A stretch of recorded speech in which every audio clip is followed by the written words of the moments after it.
Hej og velkommen til alle sammen. Nu fortsætter vi vores lynoplæg her hos Landsforeningen Økologisk Byggeri, og denne her gang har vi et af vores meget aktive firmamedlemmer, Ejenvinding og Datter, med. Igen, Lars var her også i går og fortælle om noget andet, og denne her gang vil han fortælle om deres projekt, som har fået støtte af Miljøstyrelsen, ja. Miljøstyrelsen, som er det åndbare hus, og ja, jeg vil egentlig bare lade Lars fortælle om det. Velkommen til. Ja, tak. Jeg ved ikke, kan I høre mig derovre, eller skal jeg råbe højere? Kan jeg stille mig herover? Vil det være? Det bliver ked af det. Jeg står her. Jeg står lige her. Når man kigger på dansk byggeri, så er dansk byggeri præget utrolig meget af videnskab. Man starter et hvert problemløsning med at kigge, hvad pokker kan vi gøre, i stedet for at kigge på problemet og sige, kan vi ikke slippe af med det fra start af? Som Sergio lige fortalte før, så er det her med ventilationen jo en typisk ingeniørting. Man suger ting ud, fordi man tænker, vi skal have god luft ind i husene. Men hvorfor ikke kigge på, hvad huset er bygget af i stedet for, og hvordan vi kan undgå de her ting fra starten af? Og der har vi i mange år, jeg tror vi startede med at være opmærksomme på det her med, hvordan husene ånder, altså hvordan man får diffunderet fugt ud tilbage i 2000 eller lidt før. Og der havde vi set en udvikling fra, at man isolerede en lille smule med rockwool tilbage i 50'erne. Bare en lille smule rockwool, og så var man egentlig tilfreds med det. Og det gav egentlig ikke nogen problemer. Det lunede meget godt, og man fik ikke fugtproblemer, fordi det var så tyndt et lag.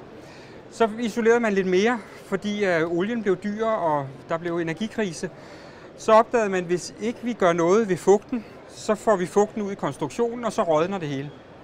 Hvad gør de danske ingeniører? De siger, jamen vi putter der bare noget dampspærre for, så kommer fugten jo ikke ud i konstruktionen.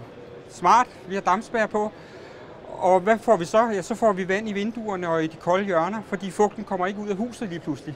De danske huse har jo traditionelt været ret gode til at diffundere fugt ud. Men lige pludselig så har vi altså lukket huset, vi bor inde i en plastikpose. Og hvad siger ingeniørerne så? Jamen de siger, lad os da sætte et ventilationsanlæg op. Sætter vi et ventilationsanlæg op, hvad sker der så? Jo, vi suger al varme ud af huset, og det er pisse dyrt at bo i. Hvad gør vi så? Jamen, så sætter vi da bare genvækst på. Og sådan bliver vi ved, fordi vi starter med at isolere med noget, man ikke kan isolere hus med, nemlig rockwool. Det kan man gøre nede i jorden, man kan gøre det på månen måske, men ikke på huse, der skal være mennesker inde i, hvor mennesker skal have det godt. Og der har vi prøvet sammen med mange andre at skifte isoleringsmaterialet ud med ting, der kan lide fugt. Og det er sådan noget som papirisolering, vi ser det der. Det er sådan noget som hampeisolering, vi ser det her. Bomuldsisolering, træfiberisolering. Alle de her organiske materialer, hvor man umiddelbart tænker, uha, når fugten kommer der, så går det galt. Men det er faktisk omvendt, for de materialer kan, hvis konstruktionen er lavet rigtigt, skille sig af med fugten. Fugten kan diffundere ud, og det vil sige, at lige pludselig behøver vi ikke ventilationsanlægget. Lige pludselig behøver vi ikke skifte luft så ofte, og den luft, der skal skiftes for at få CO2'en ud, den luft, vi skal have skiftet, fordi vi lige har steget en frikadelle og ikke vil gå og lugte til det i flere dage, eller den prut, vi laver ude på toilettet, den kan vi klare på naturlig måde. Bygningsreglementskrav, jeg kan ikke huske, hvor mange gange vi skal skifte i luften i timen, men det er altså rigtig mange gange. Og det er fuldstændig absurd, hvis man forestiller sig, at man har bygget huset rigtigt. Den anden ting, som kræver ventilation, det er afgasning. Hvis vi bygger med materialer, der gasser meget, så bliver vi syge af at være i det. Vi kan se fra 2012 til 2020, mener man, at vi får dobbelt så mange astma- og allergi problematikker for mennesker. Altså dobbelt så mange, der vil have astma og allergi om 8 år fra 12 af. Og hvorfor er det? Jo, det er fordi, vi er mere og mere inde i husene. Der er mere og mere kemikalier i husene, og det kan vi ikke tåle at være i. Og igen, hvad gør vi? Ja, vi uddanner da bare nogle allergilæger, i stedet for at sige, jamen lad os da få de stoffer ud, vi kan tåle at bo sammen med. Og det er det projekt, som vi ser en lille skitse af her. Det er et hus, hvor vi prøver at dokumentere nogle af de ting, vi har gjort i alle de her år. Nemlig ydervægge, der kan transportere fugt ud, altså ånde kalder vi det. Vi har også en stor luftskorsten, der kan ventilere noget ud. Men vi vil starte med at tæppe alt, hvad der er ventilation i huset, fuldstændig til. Der bor ikke nogen derinde. Vi sprøjter vand ind, og vi sprøjter lige så meget vand ind, som 4 mennesker producerer, når de bor i huset. Og så måler vi, hvordan er luftfugtigheden, hvordan bevæger det sig, hvordan er fugtigheden ude i konstruktionerne, kan vi måle skadelig fugt nogle steder, og vi ved, at det kan vi ikke. Vi har målt det i andre konstruktioner, men der har dog været døre og vinduer, der blev åbnet. Her tæpper vi alt til. Og så håber vi jo, at vi kan dokumentere, at al den fugt, som familien producerer, den forsvinder af sig selv, og at bygningsreglementets krav til luftskiftet bliver absurd. Og Energistyrelsen er også med på at ændre på bygningsreglementet, så vi faktisk kan dokumentere det. Det andet, der er i det, det er, at de materialer, vi bruger, har meget lidt afgasning eller meget lidt skadelig afgasning. Jeg kan lige prøve at nævne de materialer, vi regner med at bruge. Og jeg skal lige sige, at hovedsigtet er jo afgasningsfrihed, og det er åndbarhed. Men vi kigger selvfølgelig også på livscyklus og miljø i det hele taget. Vi laver et hus med strå på taget og strå på nogle af facaderne. Vi laver træbeklædning på nogle af facaderne, og vi laver forhåbentlig noget lerstensfacade på den ene gavl eller den ene side. Det er nu mest for at teste, hvilke overfladebehandlinger, der fungerer godt med lersten. Jeg kan lige sende en lersten rundt. Presset jord uden nogen som helst energi tilført, uden nogen som helst bindemiddel ud over den ler, der er i jorden i forvejen. Der vil vi gerne dokumentere, at den sten faktisk kan behandles med kalk og med silikatmaling og med en indfarvet blød kalkpus, og at det faktisk kan holde til det danske vejr. Så har vi vinduer og døre, det er trælasglas, det er kernetræ, det er linoljemalet, og det er 150 års holdbarhed med meget lidt vedligeholdelse. Så går vi ind i huset, så har vi på de indvendige facader, der har vi gipsplader, der bare er malet med naturmaling, som jo også er en åben maling, der kan transportere fugt. Og så har vi gipspudsede ydervægge, og så har vi indvendige vægge muret op i lersten. Vi har lerpudsede indervægge, vi har der er et par vægge, vi ikke helt har afgjort endnu, men vi skal sikkert også bruge nogle forskellige kalkprodukter. Gulvene bliver lavet af ler, som bliver linoliemalet linolie imprægneret, og så med et vokslag ovenpå. Det bliver sådan lidt linoleumsagtigt. Nej, det bliver som et helt gulv. Vi støber gulvet i ler, og så bliver det så bare, det øverste lag bliver sådan et tyndt lag med fiber i, og et meget fint ler og meget fint sand. Og så bliver det glittet meget fint, og så smører vi bare linolie på, til det ikke kan suge mere, og så får det så voks. Og vi ved, at linolie har en afgasning indendørs. Den har en afgasning af aldehyder, som kan være generende for luftvejene, men det handler om 28 dage ved 23 grader. Så inden vi er helt ude af huset, og der skal flytte nogen ind, så er afgasningen væk, håber vi. Men vi sætter måler op, vi tester i en periode uden beboere i huset, for at se, hvad er der faktisk afgasning i det her hus, og hvor hurtigt forsvinder det. Og så når vi er igennem den fase, så piller vi tapen af ventilationer, og vi åbner huset for en familie, meget gerne en allergiramt familie. Så flytter de ind i huset, og så skal de bo der mindst et år, hvis vi kan holde på dem, holde dørene låst. Så skal vi se, hvad betyder det for afgasningen, at de kommer ind med alt deres lort. Fordi hvis I kigger i folks flyttelæs, så er det altså lort. Det er spånplademøbler med laminat på, og det er alt muligt. Tasker. I aner ikke, hvad der er gjort for at imprægnere tasker og farve dem. Det er tøj. Forfærdelige ting at gå rundt i. Og sådan kommer folk jo ind med alt muligt, og så bliver det faktisk meget interessant at se, hvad har en familie egentlig afgasning med deres ting. Og når vi så har alle de her målinger, så kan vi faktisk afgøre, hvor stort et luftskifte, der er fornuftigt at have i et hus. Og så kan vi begynde at snakke bygningsreglement om, at et luftskifte skal være passende i forhold til det afgas, eller det klima, man flytter ind i, eller det klima, der er i et hus. Og det vil være en revolution. Vi har bygget mange huse, jo, hvor vi ikke har lavet de her ventilationsanlæg. Vi måtte lave løgneberegninger på, hvor stort luftskifte der er, når vi åbner et Velux-vindue oppe og en dør forneden, hvor det simpelthen går ud på, at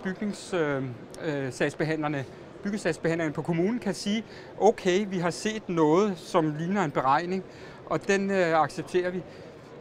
Det er decideret ulovligt, det vi går og bygger, fordi vi har ikke det luftskifte, som bygningsreglementet foreskriver.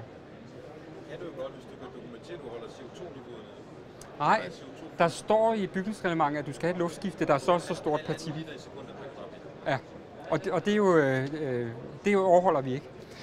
Jeg er sikker på, at det vil vise, men det vil vi jo nu få at se. Vi er færdige med byggeriet august næste år, og så vil vi have noget på plads med det, og når familien har boet der et stykke tid, så har vi det hele på plads. Ikke? Og så må vi sige, og vi må sige, vi ved det ikke, for vi har kun bygget huse og målt, hvor folk har åbnet døre og levet i huset, og det giver jo en anden situation, end når det er lukket.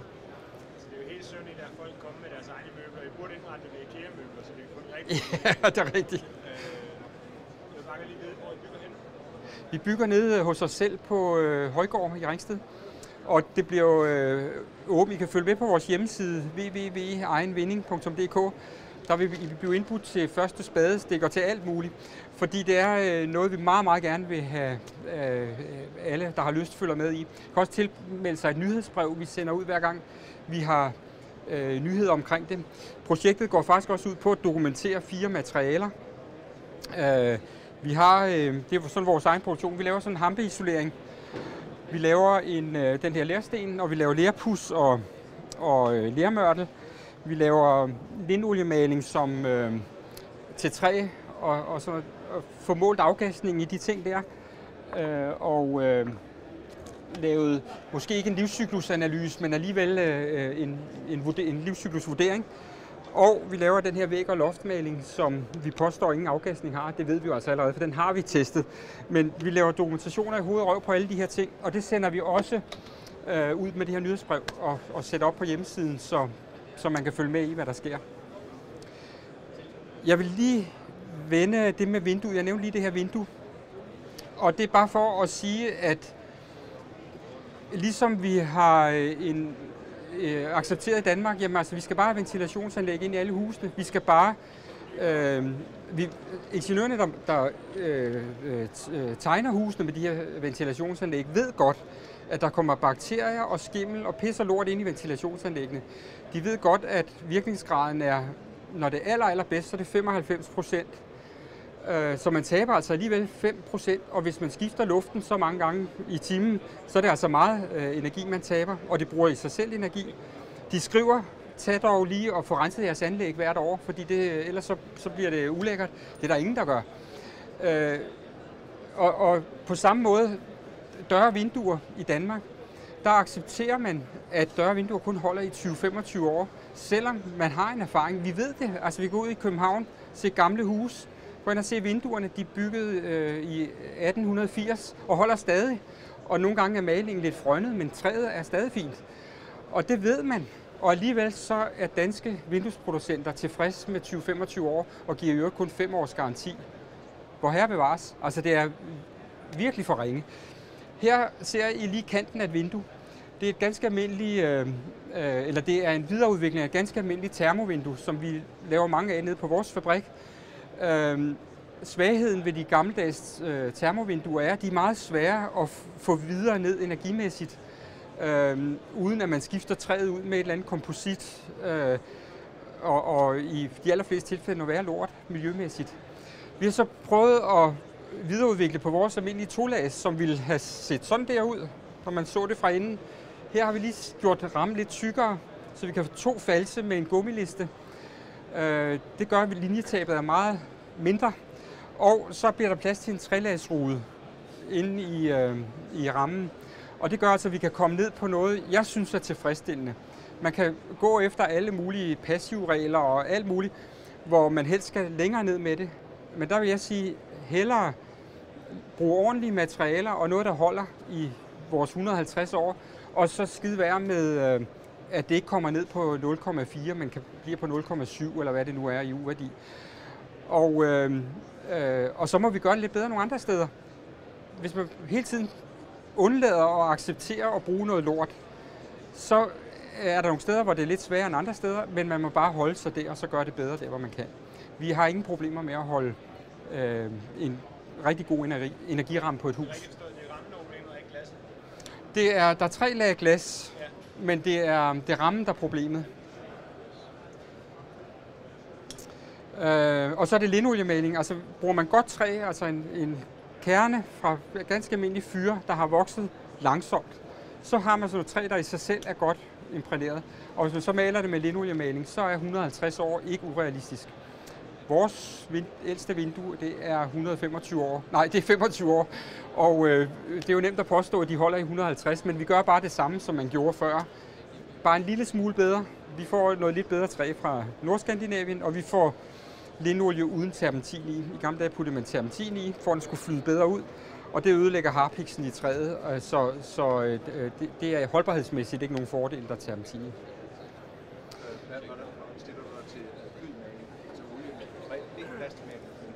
Alkydmaling er... Ja, jeg bliver spurgt, hvordan jeg stiller mig til alkydmaling. Hvis du har spurgt mig for et halvt år siden, så vil jeg have sagt, at det er jo ikke særlig godt, men jeg er blevet klogere. Og det vil jeg lige sige, alt det jeg siger, I skal ikke regne med det, om 5 år er jeg sikkert klogere. Men alkydmaling er en fyrtræsolie-maling. Og når vi ikke har været glade for det, så er det fordi, der har været tilsætningsstoffer i, der har været skadelige i alkydmaling. Og terpentin. Hvis vi undgår opløsningsmidlerne, og hvis vi tager de der tilsætningsstoffer ud, så har vi faktisk en fantastisk god maling.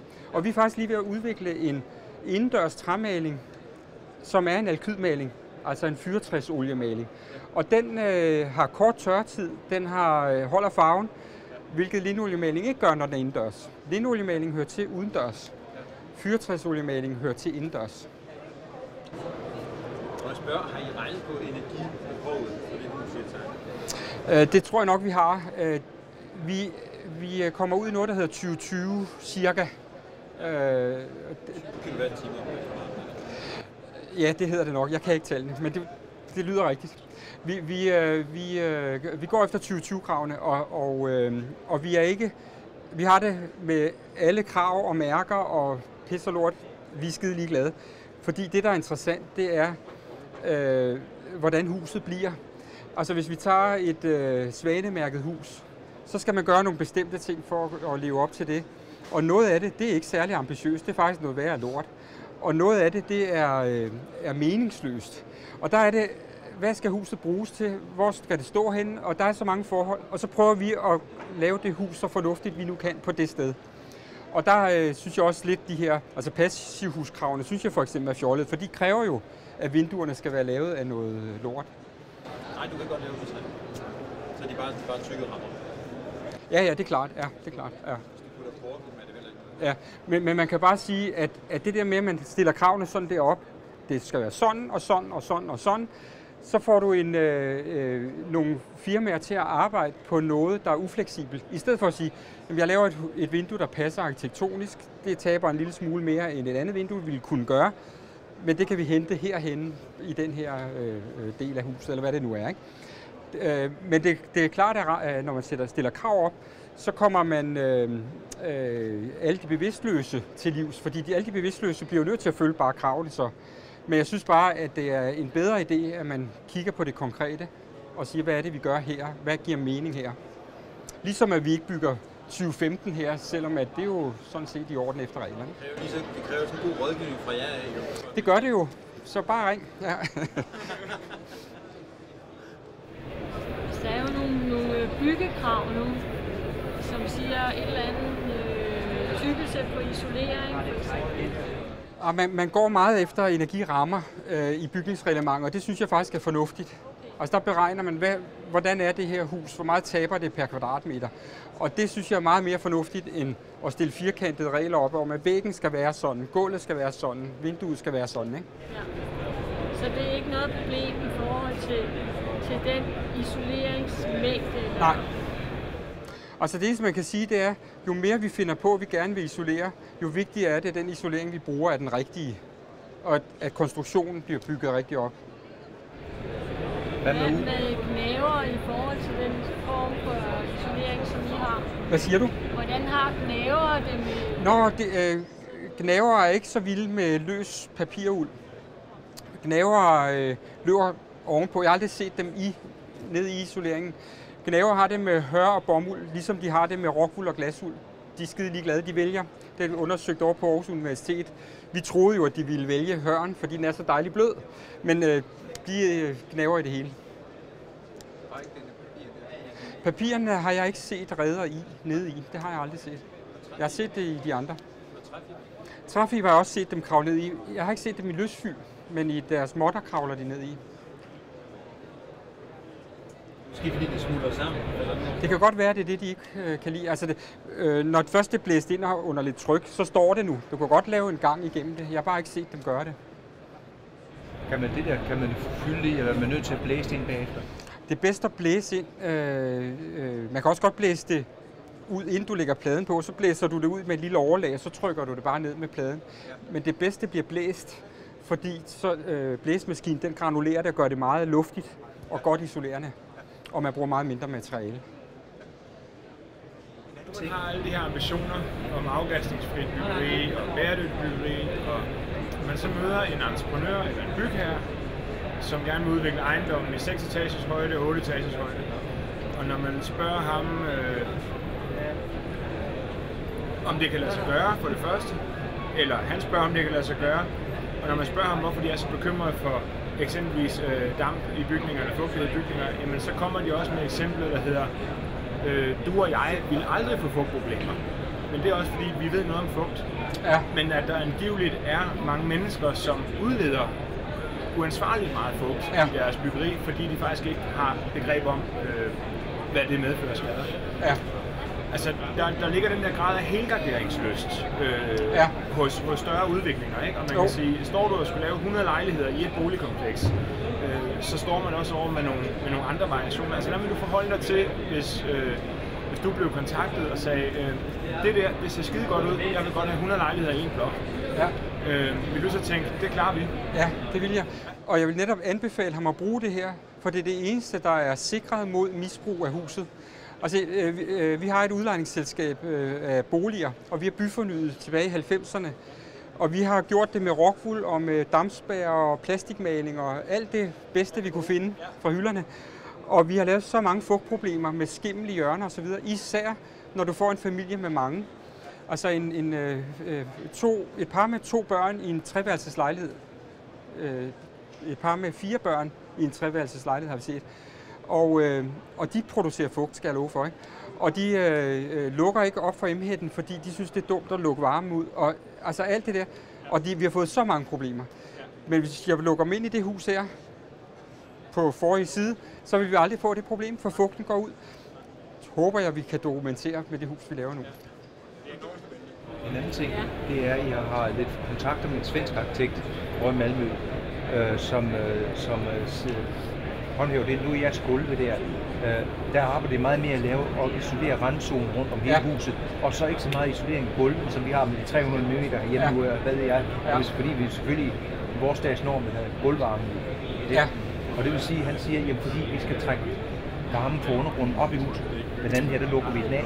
Ja, altså jeg vil jo sige det lidt anderledes, for jeg vil sige, hvor har vi det koldeste sted? Det har vi fundamenterne, for der har vi minus 16 grader, og nedenunder har vi 8 grader, men jeg vil helst ikke have de 8 grader op i huset.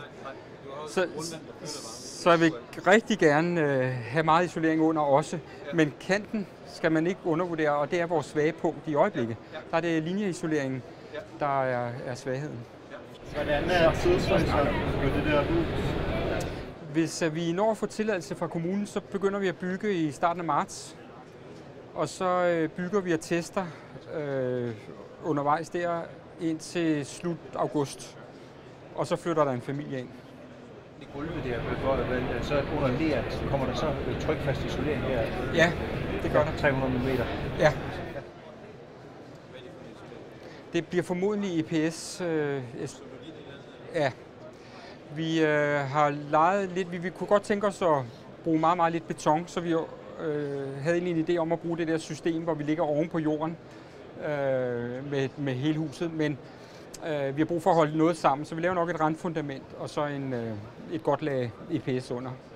Så nu er sådan et etagebyggeri. Hvordan er lydisolering i forhold til? Altså hjælper nogle af det der former for isolering noget af den sammenhæng? Nej, ikke når vi bag plade eller sten. Men stenen den er rigtig god akustikmæssigt. Ja.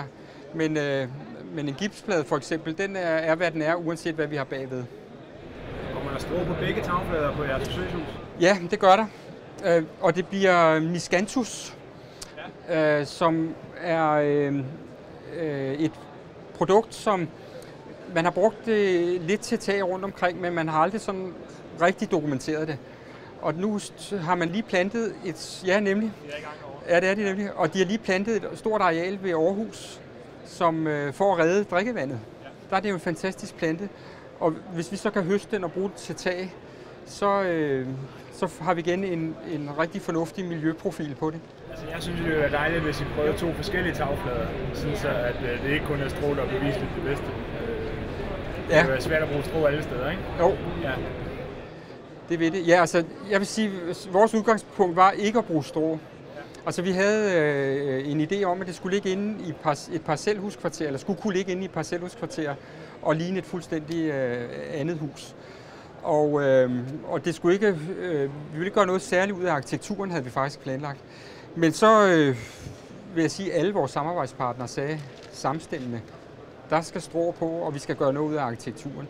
Det skal have noget værdi der også. Og det har vi bøjet os for. Og så vil jeg sige, at tagmaterialer er en vanskelig størrelse, livscyklusmæssigt. Altså vi har jo tagpaptage, som er forfærdelige på miljøprofilen, især hvis man har en krydsfinerplade under. Og vi har tegltagene, som bruger vildt meget energi, og vi har næsten ikke mere ler tilbage, der kan det der i Danmark. Vi har ståltagene, som godt nok er meget, meget lette og bliver behandlet med nogle ting, der ikke er de mest fantastiske ting, men så til gengæld også kan holde meget længe. Og de kan transporteres meget billigt, fordi de er så lette, men der bliver alligevel brugt meget energi omkring det. De kan så smeltes om igen og sådan noget. Så vi har hældt meget til stålplader, når vi har kigget på miljø. Så er arkitektur noget andet, men vi har, hvis det er passet i arkitekturen, så har vi næsten altid brugt stålplader. Og der står altså bare så meget bedre på miljøet end... Det, der er meget spændende ved taget på det her hus, det er, at vi normalt, når man har bygget med strå, så har man haft en branddug under, og så ventileret bagved, så fugten ikke ødelægger strået bagfra. Og vi har ikke før prøvet, jeg har faktisk prøvet et sted, hvor vi byggede med papiruld helt op til strået. Og det var ikke sådan helt, alle var ikke helt glade for det. Vi fik lov til det, men der var sådan lidt problemer med det. Nu har vi i det her hus projekteret, at vi lægger et lidt tykt bræt under strået, som vi gør strået fast til. Og det bræt, det skal så være vores fugtbuffer. Og det vil sige, at vi får ingen luft, ingen ventilation på bagsiden, så er der ingen, der er bange for branden. Det er kun, hvis der er luft, vi er bange for branden. Så er nogen bange for fugten. Mange tækkefolk er faktisk bange for fugten der.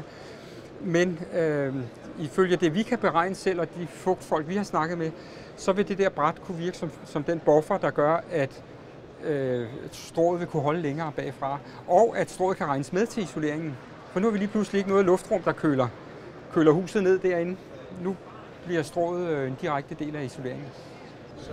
Så hvordan er det konstruktionen så?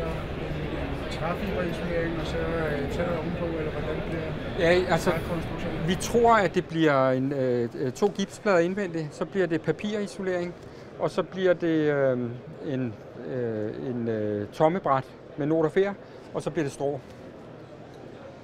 Det tror vi lige nu. Og der har vi lige også en ting, hvor vi isolerer huset med papir mange steder, og jeg vil tro, at den papir, vi har her, den er imprægneret med bor, og bor er et meget fornuftigt stof at imprægnere med, men den har et meget dårligt rygte, og den er heller ikke, altså vi har bor overalt på jorden, hvor vi går og kommer, men der er nogle mindre problemer, vil jeg kalde det, med boren. Vi ville hellere have, at man imprægnerede den med soda, men det er der ikke nogen, der gør endnu. Men det er noget, vi prøver at få lokket nogle producenter til. Men jeg ved ikke, om det lykkes, men det kunne være et fremskridt for den alternative isolering, synes jeg, hvis vi kunne få træfiber og papirisoleringsfolkene til at bruge et bedre stof. Og det, der er problemet med det er altså, soda kan være ret hårdt ved produktionsanlægget.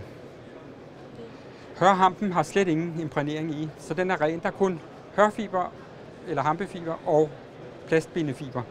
Så den er helt ren på den måde. Det kan man ikke med træ og papir, for det eksploderer i anlægget, hvis ikke man har brandhæmmer i.